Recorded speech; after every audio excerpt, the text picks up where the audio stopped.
Hello மக்களே, மீன் கடை போயிட்டு வந்துட்டு என்ன மீன் பார்த்துருவோமா? இங்கே பாருங்க, பெரிய கிளாத்தி மீன் எப்படி இருக்குது பார்த்தீங்களா? 100 ரூபா. சைடை வெட்டி வாங்கிட்டு வந்தேன், அப்போ தான் தொலியை உரிச்சு நமக்கு வெட்ட முடியும் வீட்டில் போட்டு. ஓகே மக்களே, என் வீட்டுக்காரி சிரிக்கா, அழுது கிளாத்தி மீன் ரொம்ப பிடிக்கும், அதனால தான் வாங்கிட்டு வந்தேன். ஓகே மக்களே, 100 ரூபா. ஓகே மக்களே, அப்புறம் பார்த்தீங்கன்னா 3 கண்ணங்குளிச்சாலை 50 ரூபா. ஓகே மக்களே, நல்லா ஃப்ரெஷ்ஷாக இருக்குது, கிளாத்தி நல்லா ஃப்ரெஷ்ஷாக இருக்குது. ஓகேவா? அப்புறமா இங்கே பாருங்க, 3 வாழை மீன். 3 வாழை மீன் வந்து 100 ரூபா மக்களே. ஓகேவா? எப்படி இருக்குது? 100 ரூபா.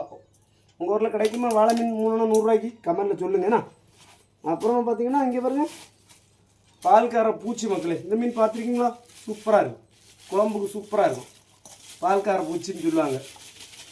பார்த்தீங்களா? செம்மையாக இருக்கும். எப்படி இருக்குது பார்த்தீங்களா? குழந்த பிறந்தைகளுக்கெல்லாம் வாங்கி கொடுப்பாங்க இந்த மீன். பால்கார பூச்சி செம்மையாக இருக்கும் குழம்பு வச்சைக்கு. அப்புறம் பார்த்தீங்கன்னா நம்ம சாதா வாங்குகிற மஞ்சள் பேளாங்குட்டி பார்த்தீங்களா? பேளாங்குட்டி 3 அணம் இருக்கும், 50 ரூபா. ஓகே மக்களே, 3 பேளாங்குட்டி 50 ரூபா. ஓகேவா? வாடா. ஓகே மக்களே, அப்புறம் பார்த்தீங்கன்னா நம்ம எப்போ வாங்குகிற சாலை, நம்ம ஃபேவரெட்டு நாடாய் 50 ரூபா. ஓகே மக்களே, 50 ரூபாய் உள்ள சாலை. ஓகேவா?